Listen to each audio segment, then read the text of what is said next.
The auction block stood in the center of Broken Springs like a judgment stone. Inez Wade watched from the saloon steps as the sheriff hammered his gavel against the weathered wood, calling bids on Lost Creek Ranch. Her fingers gripped the painted railing hard enough to splinter the red lacquer. The ranch had been her father's once, before the accusations came, before the hanging, before she became someone else entirely. A man pushed through the crowd, his tan coat dusty from hard riding.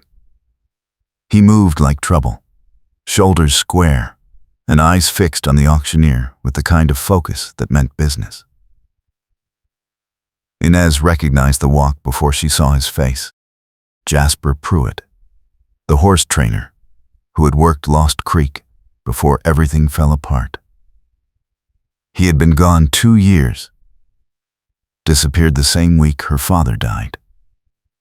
Now he was back, and the sight of him made her chest tighten with something between fury and desperate hope. The bidding climbed. Jasper raised his hand, voice cutting clear across the murmuring crowd. $3,000. The number drew gasps. Inez knew that kind of money did not come from breaking horses. The sheriff paused, gavel raised, scanning the crowd for competing offers. No one spoke. The hammer fell. Inez descended the steps before she could think better of it. Her blue dress caught dust as she crossed the street, boots striking hard-packed earth. Jasper turned as she approached, and his face showed recognition, followed immediately by something darker. Wariness. Guilt. Maybe. She stopped 3 feet away, close enough to see the new lines around his eyes. "You bought it," she said. Her voice came out steadier than she felt. "My father's ranch." He did not flinch. "Your father died owing more than the land was worth. Someone had to keep it from rotting." "Someone," Inez repeated. She stepped closer, dropping her voice. "You left the night before they hanged him. You knew something." Jasper's jaw worked. "I knew your father was innocent. I also knew staying would get me killed alongside him." The admission hit like a fist. Inez had spent 2 years singing in the saloon under a false name, letting people think she was just another drifter with a voice. She had buried the truth about who she was, because carrying her father's name meant carrying his shame. The accusation had been simple and brutal. Cattle theft, water rights fraud, association with the Garrett gang. All lies, but lies the town had wanted to believe. "Then why come back?" she asked. "Because I found proof," Jasper said. He glanced around, noting the lingering townspeople, the sheriff still standing by the auction block. "Not here. Tonight." The old line shack on the North Ridge. Inez wanted to refuse, wanted to walk away and let him carry whatever burden he had brought back. But the flicker of hope was too strong. If he had proof, real proof, maybe she could stop hiding. Maybe she could be Inez Wade again, instead of the nameless saloon girl with the sad songs. She gave a single nod and turned back toward the saloon. Her hands were shaking. The afternoon stretched long. Inez went through the motions of her work, sweeping the saloon floor, checking the lamps, arranging chairs. The owner, a thick-shouldered man named Coyle, watched her with the usual mix of suspicion and appraisal. He knew she was trouble of some kind. Everyone in Broken Springs knew that much. But she sang well enough to draw customers, and she never caused scenes, so he left her alone. At 6, she changed into a fresh dress, same dusty blue but cleaner, and pinned her hair back tight. The evening crowd would arrive soon, cattlemen and drifters looking for whiskey and distraction. She took her place on the small raised platform in the corner and began with a ballad about a girl who lost her home. The words felt too close tonight. Each line a memory she could not afford. Halfway through the second song, the saloon doors swung open. Marshall Denton walked in, a tall man with iron-gray hair and a star that caught lamplight.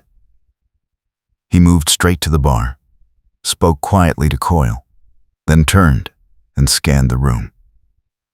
His gaze landed on Inez and held. She finished the verse, kept her voice smooth, but her pulse hammered. Denton had been the one to arrest her father.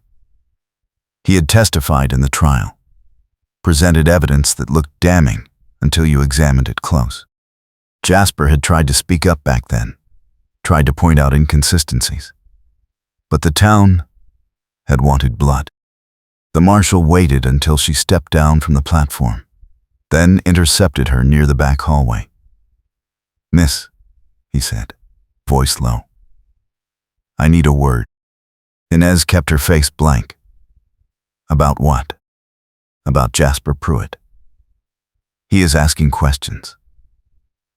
Stirring old trouble. You were seen talking to him this afternoon." "I do not know him," Inez said. She met his eyes, letting the lie settle. "He bid on a ranch. I watched. That is all." Denton leaned closer. "If he comes around again, you let me know. Men like him carry grudges. They do not let things lie." He turned and left. Inez stood frozen, heart racing. The warning was clear. Jasper was being watched. If she met him tonight, she would be too. She finished her set, took her pay from Coyle, and slipped out the back door as the crowd thickened. The alley smelled of horse dung and old beer. She pulled her shawl tight and moved quickly toward the livery at the edge of town. The stable boy was asleep in the loft. Inez saddled her mare quietly, a small chestnut she had bought with her first month's wages. The horse was steady, not fast, but reliable. She led the animal out through the back gate and mounted once she reached the open ground beyond town. The ride north took an hour. The ridge rose dark against the sky, dotted with juniper and scrub pine. The line shack sat in a hollow, half collapsed but still offering shelter. A single horse stood tied outside, a tall bay gelding. Jasper's mount.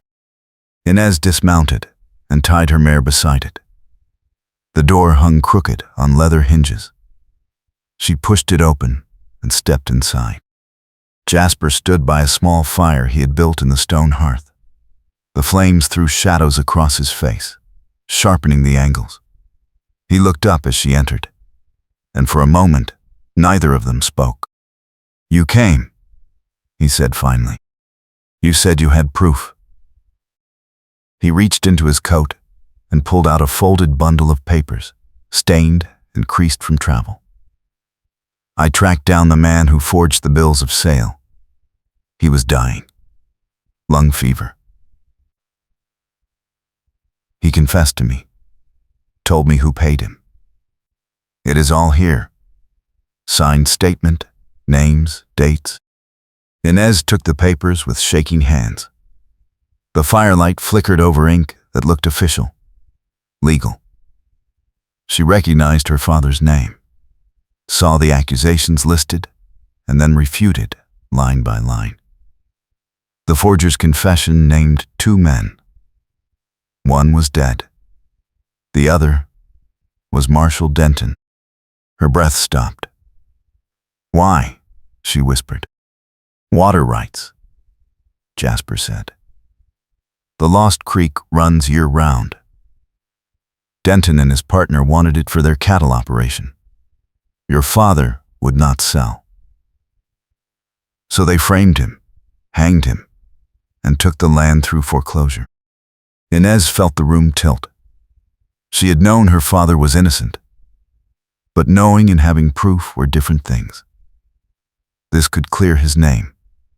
This could end her hiding.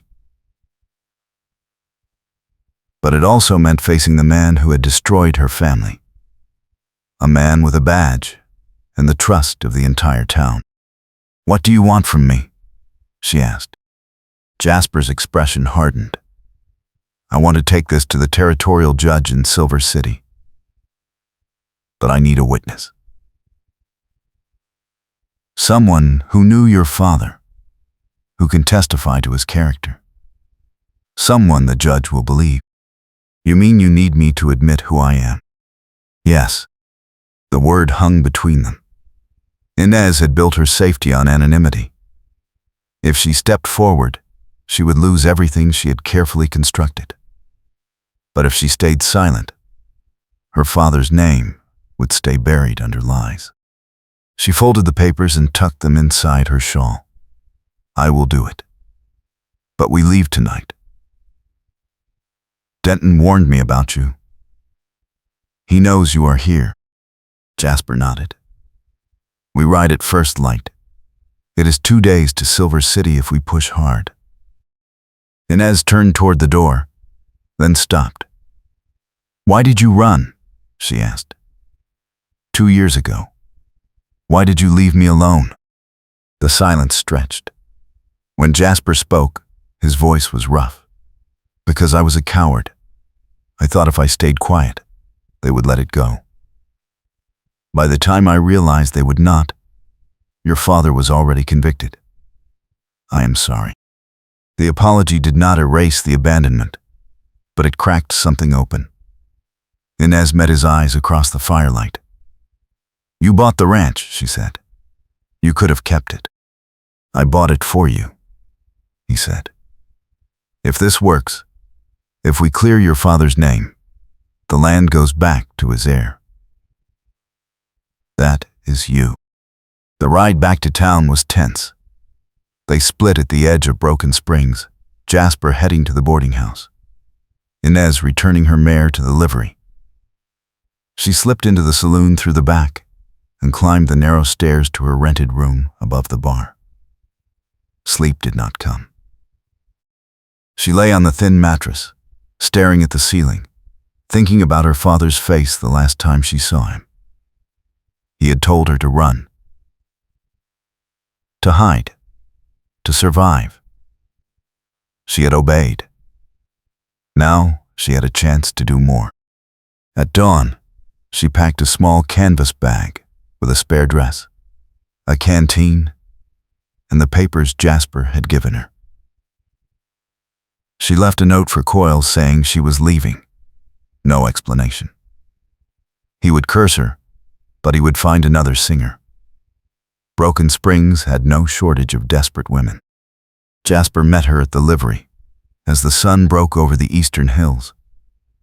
He had a rifle strapped to his saddle and saddlebags stuffed with provisions. His face looked harder in the early light, older. He handed her a rolled blanket and a small pouch of dried meat. "Stay close," he said. "If Denton figures out we are gone, he will come after us." They rode west out of town, keeping to the low ground where the sage grew thick. The morning air was cool, sharp with the smell of juniper and dust. Inez's mare kept pace with Jasper's bay, both horses fresh and willing. The land rolled out in waves of ochre and gray, broken by dry washes and scattered stone outcrops. By midday, they reached the stage road that ran toward Silver City. Jasper pulled up, scanning the horizon. No dust clouds, no riders. They crossed quickly and continued west, pushing into rougher country where the hills rose steep and the trail narrowed. They stopped once to water the horses at a narrow creek that cut through red sandstone. Inez knelt and filled her canteen, then splashed her face. The cold water felt like clarity. Jasper crouched beside her, scanning the ridgeline behind them. "You think he will follow?" she said. I think he cannot afford not to. If this evidence reaches the judge, Denton loses everything. Badge, reputation, freedom. Men kill for less. Inez corked her canteen. Then we do not stop until we reach Silver City. They mounted and pushed on. The afternoon grew hot, the sun a weight on their backs. The horses began to labor on the steeper climbs. Jasper set a brutal pace, stopping only when the animals needed rest. Inez's thighs ached, her back stiff, but she did not complain. This was the cost of truth. As the sun dropped toward the horizon, they reached a high plateau dotted with twisted pines. Jasper pulled up suddenly, hand raised. Inez reined in beside him. He pointed east. A thin line of dust rose against the darkening sky, too straight to be wind. Riders, he said. At least 3. How far? An hour. Maybe less if they are pushing hard. Inez's stomach clenched. We cannot outrun them in the dark. No, Jasper agreed. He scanned the plateau, then pointed toward a cluster of boulders near the northern edge. We make a stand there. High ground, cover, clear sight lines. They rode hard for the rocks, dismounted, and pulled the horses into the shelter of the largest boulder. Jasper checked his rifle, levered a round into the chamber. Inez had no weapon except a small folding knife she kept in her boot. She pulled it free, the blade short, but sharp. The weight was agony. The sky turned purple, then indigo. Stars appeared, cold and distant. The dust line grew closer, resolved into shapes. 3 riders, moving fast. They reached the base of the plateau and slowed, scanning. Jasper rested his rifle on the boulder, sighting down the barrel. If they come up, I will fire over their heads. Give them a chance to turn back. And if they do not, then we fight. The riders conferred, voices too distant to hear. Then they started up the slope, spreading out. Inez recognized the lead figure even in the failing light. Marshal Denton, hat pulled low, rifle across his saddle. The other 2 were deputies, young men who followed orders without question. Jasper fired. The shot cracked loud, echoing off stone. The bullet struck rock 10 feet in front of Denton's horse. The animal reared, and Denton fought it down, cursing. That is far enough, Jasper shouted. Turn back. Denton dismounted, used his horse for cover. You are harboring a fugitive, Pruitt. The girl is wanted for theft. Inez's chest tightened. The lie was quick, efficient. Of course Denton would have prepared a story. She stole nothing, Jasper called back. And you know it. Bring her down, and we can settle this peaceful, Denton said. Otherwise, I will take you both by force. Jasper did not answer. He shifted his aim, tracking one of the deputies who was trying to flank left. The man froze, then retreated. The standoff held. Minutes passed. The darkness deepened. Then Denton made a mistake. He moved too far from his horse, trying to get a better angle. Jasper fired again, this time closer. The bullet whined off rock inches from Denton's boot. The marshal dove back, scrambling for cover. Fall back, Denton shouted to his men. We will wait them out. The 3 riders retreated down the slope, disappearing into the shadows. Jasper lowered his rifle, but did not relax. They will circle around, try to take us from behind. Inez's mind raced. We cannot stay here. If they surround us, we are finished. Jasper looked at her, then at the horses. There's a trail on the north side, steep and narrow. I scouted it once years ago. It drops into a canyon, follows a dry wash west. If we can reach it before they flank us, we might lose them in the dark. It was a desperate plan, but staying was worse. They mounted quickly, leading the horses by hand through the rocks until they found the trail. It was barely visible, a thin ribbon of dirt clinging to the cliff face. Jasper went first, his bay picking its way carefully. Inez followed, heart hammering every time a stone skittered loose beneath her mare's hooves. The descent took forever. Halfway down, a shout echoed from above. Denton's men had found the trail. Jasper urged his horse faster, risking the footing. Inez followed, gripping the reins tight. Her mare stumbled once, recovered, kept moving. They reached the canyon floor as the first shots rang out. Bullets sparked off stone above their heads. Jasper spurred his bay into a gallop, and Inez kicked her mare hard. The canyon walls rose steep on both sides, narrowing the path. They raced through darkness, guided only by starlight and instinct. The canyon twisted, opened into a wider wash. Jasper pulled up suddenly, listening. No hoofbeats behind them. They had lost the pursuit, at least for now. "Keep moving," he said. "They will pick up our trail at first light." They rode through the night, stopping only once to rest the horses. Inez's exhaustion was a physical weight, but fear kept her upright. By dawn, they reached the stage road again, this time farther west. Silver City was close, maybe 6 hours if they pushed. Jasper looked haggard, his face lined with dust and fatigue.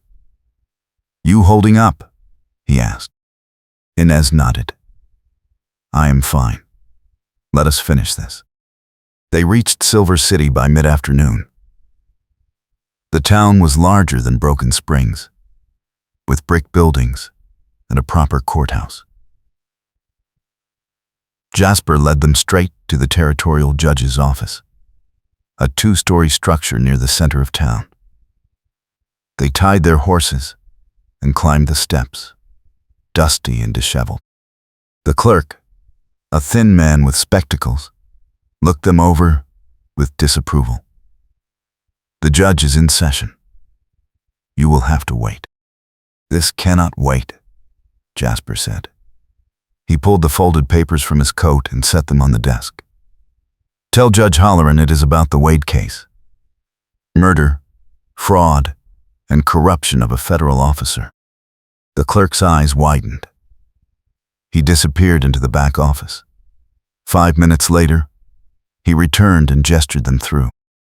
Judge Halloran was a broad man with white hair and sharp eyes. He sat behind a heavy desk covered with legal documents and inkwells. He looked up as they entered, his gaze assessing. "You have evidence," he said. No preamble. Jasper laid the papers on the desk. Signed confession from the forger, names of the conspirators, documentation of the fraudulent bills of sale. Wade was innocent. He was framed and executed to cover a water rights theft. Halloran picked up the papers, read slowly. His expression did not change, but his hands tightened on the documents.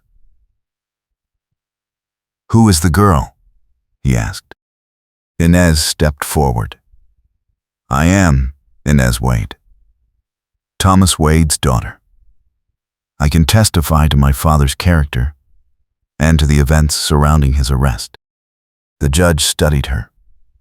"You have been hiding." "Yes." "Why come forward now?" "Because I have proof of his innocence, and I want his name cleared." Halloran set the papers down. "If this is genuine, and I believe it is, Marshal Denton will face charges. That means he will come for you with everything he has." You understand that? We understand, Jasper said. The judge nodded. I will issue a warrant for Denton's arrest immediately. But it will take time for federal marshals to reach Broken Springs. Until then, you are both in danger. I can offer protective custody here in Silver City. Inez shook her head. No. I want to be there when he is arrested. I want him to see me standing. Halloran's mouth twitched, almost a smile. You have your father's spine. Very well. I will send a telegram to the federal office in Santa Fe. Marshals will arrive in Broken Springs within 3 days. You wait here until then. They took a room at a boarding house near the courthouse.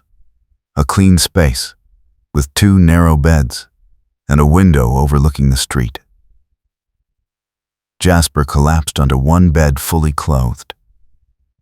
Inez sat by the window, watching the town move below. The weight of the past 2 days settled over her. Exhaustion and relief, and something else. Gratitude, maybe. For Jasper, who had come back when he could have stayed away. You did not have to do this, she said quietly. Jasper opened his eyes. Yes, I did. Why? Because I left you once. I will not do it again. The words hung in the air, simple and unadorned. Inez turned to look at him. His face was serious, no trace of charm or deflection. She saw the guilt there, the weight he had carried for 2 years. You could have sent the papers, she said. You did not have to come yourself. I know. The silence between them felt different now, less guarded. Inez stood and crossed to his bed, sat on the edge. I hated you, she said, when you left. I thought you were like everyone else, ready to believe the worst. I never believed it, Jasper said. Not for a second. Then why run? Because I was 28 years old and terrified. I thought if I disappeared, they would leave me alone. I was wrong. Inez reached out, touched his hand where it lay on the quilt. His fingers closed around hers, rough and warm. Thank you, she said, for coming back. They stayed like that, hands linked, until the light faded and the room filled with shadows. Neither of them spoke. Words felt inadequate for what had shifted between them, the fragile trust that was beginning to take root. The next 2 days passed slowly. They ate in the boarding house dining room, walked the streets of Silver City under the guise of normalcy, but tension hummed beneath every moment. Inez kept expecting to see Denton appear, guns drawn. Jasper checked the courthouse twice a day for news.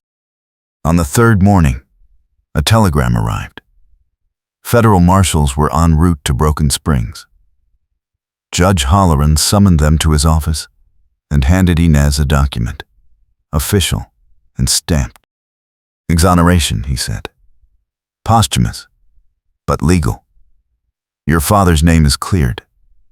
The land reverts to his estate, which means you. Lost Creek Ranch is yours. Inez took the paper with shaking hands.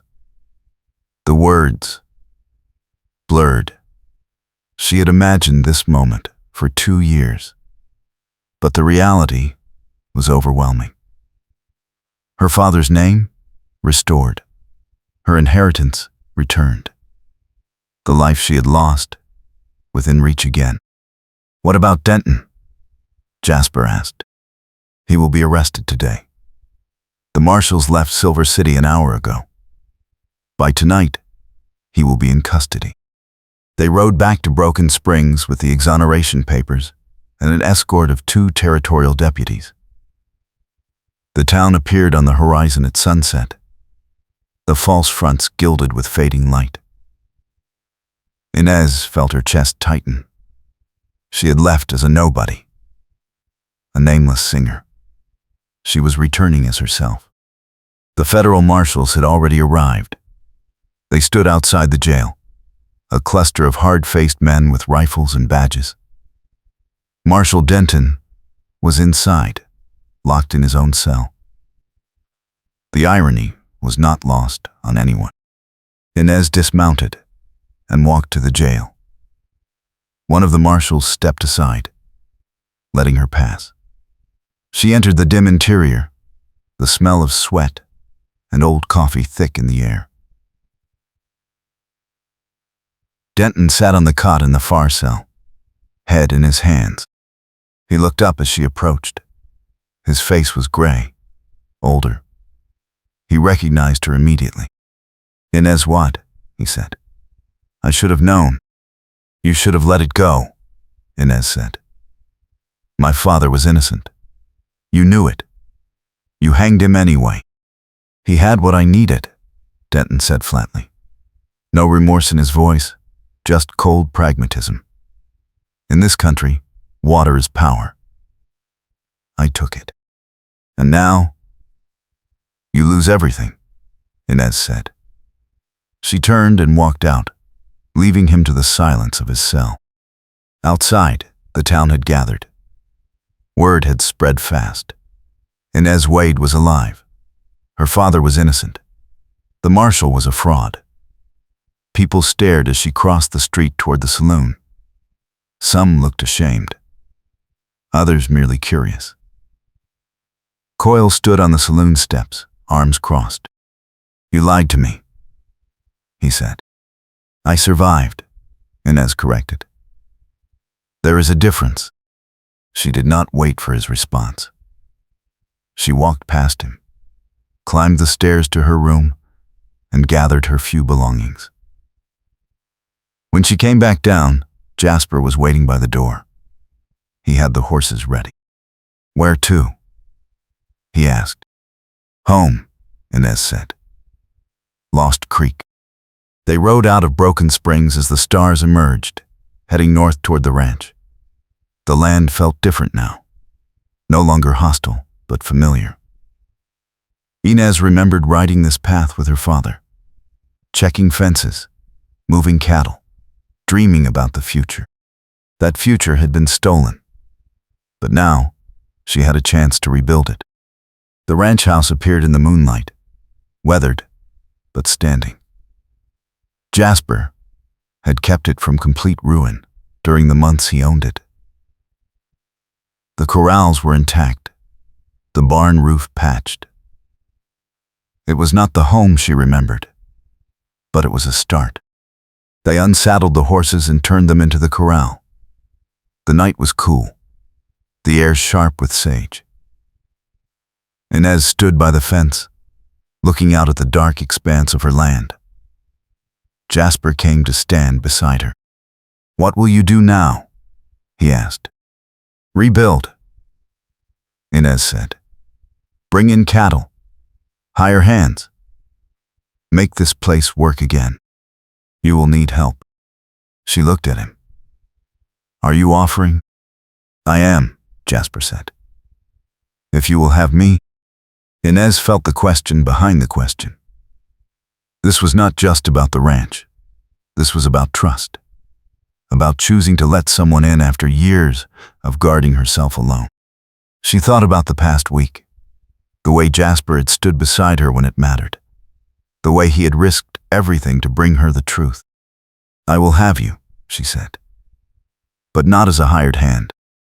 Jasper turned to face her fully. Then, as what? As a partner. In all of it. He was silent for a long moment. Then he smiled. A real smile that softened the hard lines of his face.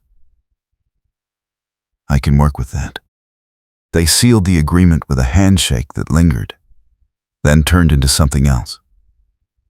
Jasper pulled her close, and Inez let herself lean into him, feeling the solid warmth of his chest, the steady beat of his heart. It was not a dramatic kiss, not a grand declaration. It was quiet and sure. Two people choosing each other after everything had tried to tear them apart. The weeks that followed were hard work. They repaired fences, cleared brush, rode into town for supplies. The people of Broken Springs treated Inez with a mix of deference and discomfort. She was no longer the nameless singer. She was the woman who had brought down their marshal, the daughter of a man they had wronged. Some apologized. Most just looked away. Inez did not care. She had her land, her name, and a man who had proven he would stand when it mattered. That was enough. One afternoon, as they worked to rebuild the barn's north wall, a wagon rolled up the drive. Inez straightened, shading her eyes against the sun. A woman climbed down, middle-aged with kind eyes and a worn dress. She carried a basket covered with cloth. "I am Martha Kane," the woman said. "I knew your father. He was a good man. I am sorry for what happened." Inez took the basket. Inside were fresh bread, preserves, and eggs. "Thank you," she said. Martha hesitated. "The town owes you more than bread. But it is a start." After she left, Jasper came to stand beside Inez. "People are trying," he said. "I know," Inez replied. "It does not erase what they did, but it is something." By autumn, the ranch was functional again. They had 30 head of cattle, 2 hired hands, and a garden that produced enough to see them through winter. Inez stood on the porch one evening, watching the sun set over the western hills. The sky was painted in shades of gold and crimson, the land beneath it peaceful. Jasper came out and handed her a cup of coffee. She took it, their fingers brushing. He had proposed 2 weeks earlier, a simple question asked while they mended fence. She had said yes, without hesitation. The wedding was small, held in the ranch yard with Martha Kane and a handful of neighbors as witnesses. Judge Halloran came down from Silver City to officiate, a gesture Inez appreciated. She wore a new dress, pale green with lace at the collar, and Jasper wore a clean shirt and vest, his hair combed back. The vows were traditional, spoken clearly in the afternoon light. When Halloran pronounced them married, Jasper kissed her in front of everyone, and Inez felt the last piece of her old life fall away. She was no longer hiding. She was Inez Pruitt now, a woman with a name, a home, and a future. The first winter was harsh. Snow came early and deep, covering the land in white silence. Inez and Jasper spent long evenings by the fire, planning spring plantings and cattle drives. They talked about the past sometimes, but mostly they focused on what came next. One night, as wind howled outside and the fire crackled low, Jasper looked up from the ledger he was reviewing.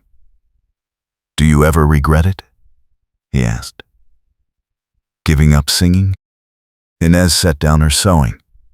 "I do not regret it. I sang because I had to survive. Now I have other reasons to live." He smiled. "You could still sing. For me." She laughed, the sound warm and real. "Maybe I will." And she did, sometimes, late at night, when the work was done and the house was quiet. She sang the old ballads, the ones about loss and longing, but they sounded different now. Less like grief, more like memory. Spring brought new life to Lost Creek.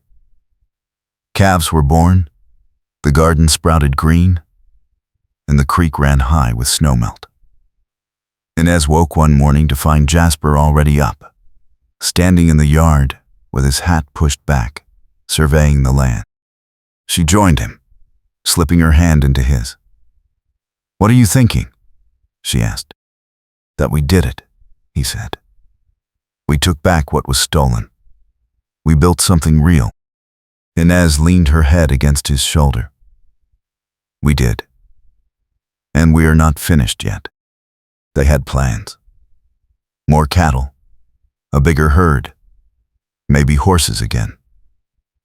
Jasper wanted to start breeding quality stock, using his skills as a trainer. Inez wanted to expand the garden, sell produce in town, maybe open a small trade route to Silver City. But those were future dreams. For now, they stood together in the morning light, watching their land come alive with spring.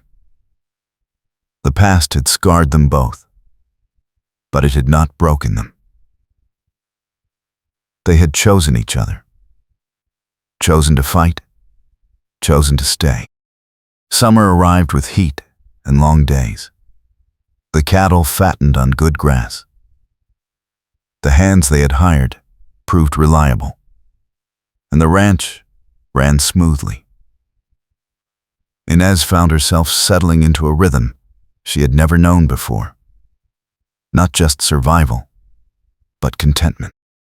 One afternoon, as she worked in the garden pulling weeds, Jasper rode up from the south pasture.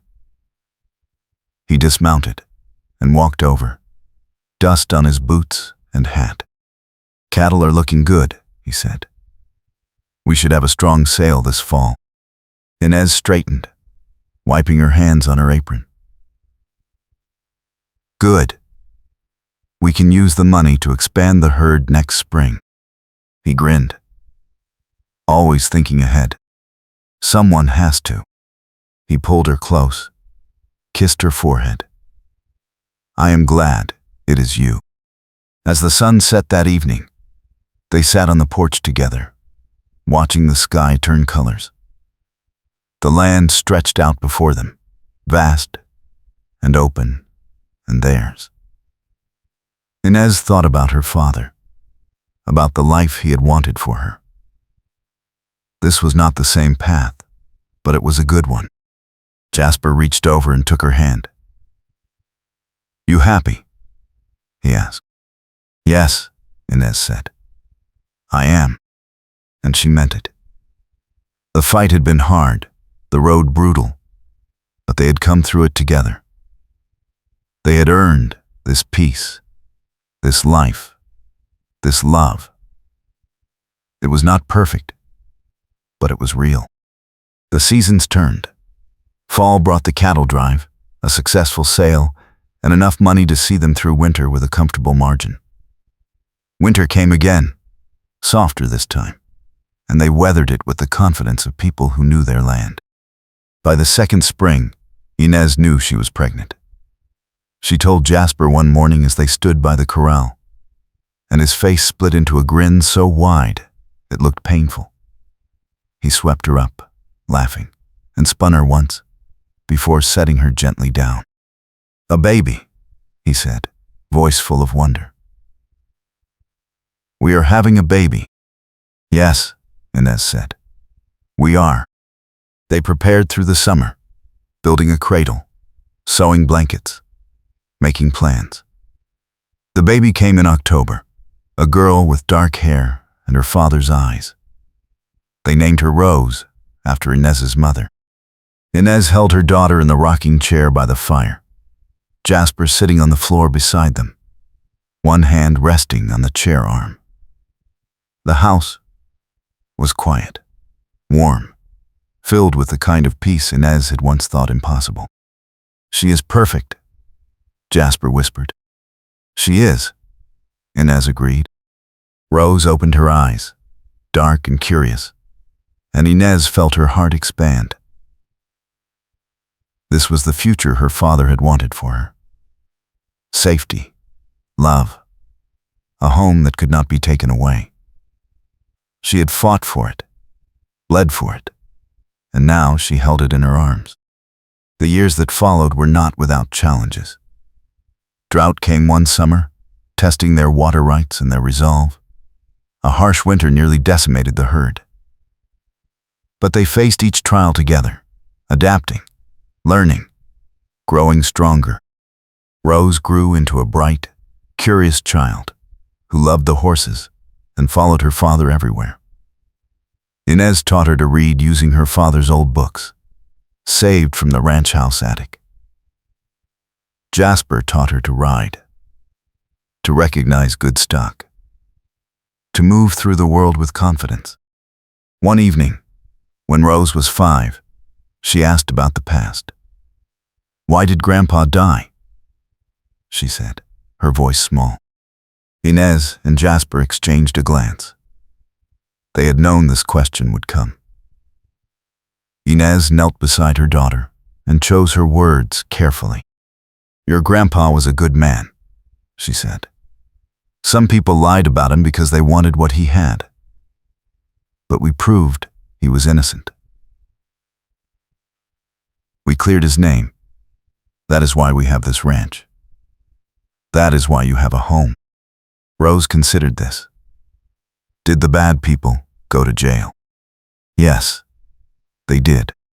"Good," Rose said firmly, and went back to playing with her carved wooden horse. Inez stood and met Jasper's eyes. They had built this together. Not just the ranch, but a life worth living. A family. A future free from the shadows of the past. That night, after Rose was asleep, they sat on the porch, as they often did. The stars were bright, the air cool and clean. Inez leaned against Jasper, his arm around her shoulders. "Do you ever think about how different it could have been?" she asked. "If you had not come back? If we had not fought?" Jasper was quiet for a moment. "I think about it," he said. "And I am grateful every day that we did not take the easy way. That we chose this." Inez smiled. "So am I." They sat in comfortable silence, watching the night settle over their land. The fight was long over. The ghosts were laid to rest. What remained was love, hard-won and unshakable, and a life they had claimed together against all odds. And that, Inez thought, was more than enough.